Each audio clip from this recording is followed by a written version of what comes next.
RS Music presents.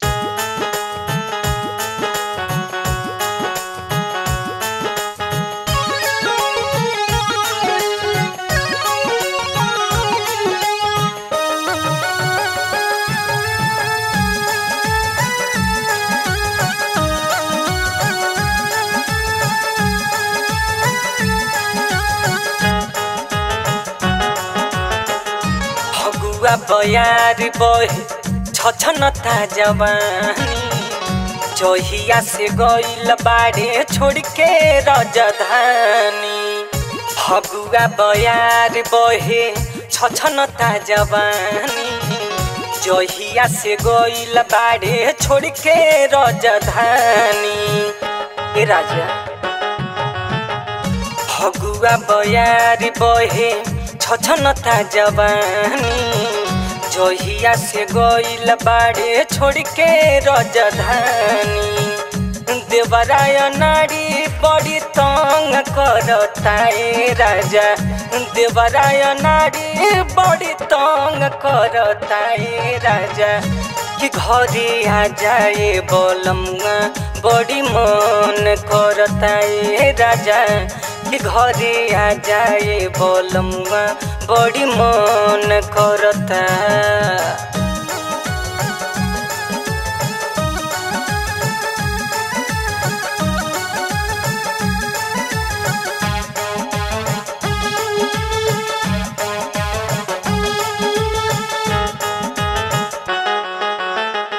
पर साल होली में रहला तू घरे, ऊपर से रंग डाली रंगल तोरे तोरे।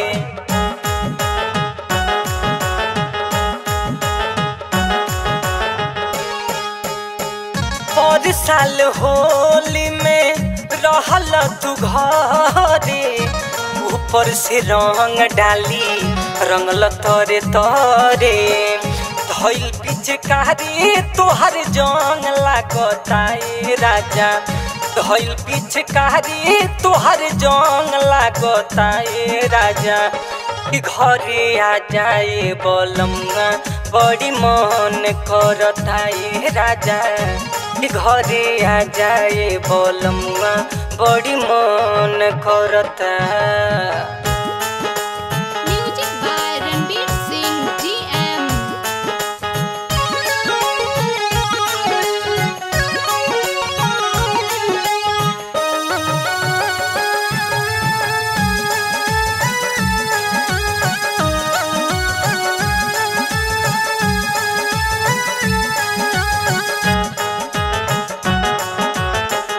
पिया परमोद हमार मेहनत बात हो, दिलय अर्जेंट में टिकट घर विश्वास हो।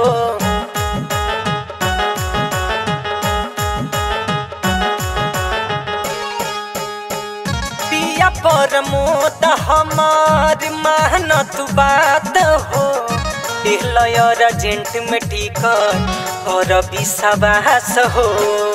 इंद्रजीत विजय बड़ी खोता करता ए राजा, इंद्रजीत विजय बड़ी खोता करता ए राजा।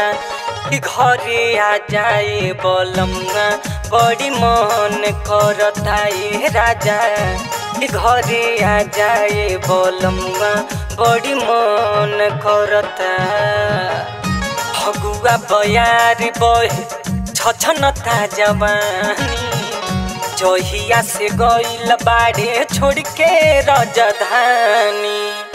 हगुआ बयार बहे छछनता जवानी जहिया से गइल बाड़े छोड़ के राजधानी। ए राजा हगुआ बयार बहे छछनता जवानी जहिया से गइल बाड़े छोड़ के राजधानी। देवराय नारी बड़ी तंग करता ए राजा, देवराय नारी बड़ी तंग करता ए राजा। कि घरे आ जाए बोलमुआ बड़ी मन करता ए राजा। कि घरे आ जाए बोलमुआ बड़ी मन करता। मैं एक्ट्रेस आयशा सिंह वाराणसी से एडीआर एस इंटरटेनमेंट। ये भोजपुरी गाना कैसा लगा आप लोगों को लाइक शेयर कमेंट करके। नमस्कार दोस्त, मैं एक्टर जीते राजा वाराणसी से। मेरा होली के गाना आप लोगों को कैसा लगा कमेंट में ज़रूर लिख के बताना और लाइक शेयर करना ना भूले दोस्त लोग, और इस चैनल को सब्सक्राइब करना ना भूलें।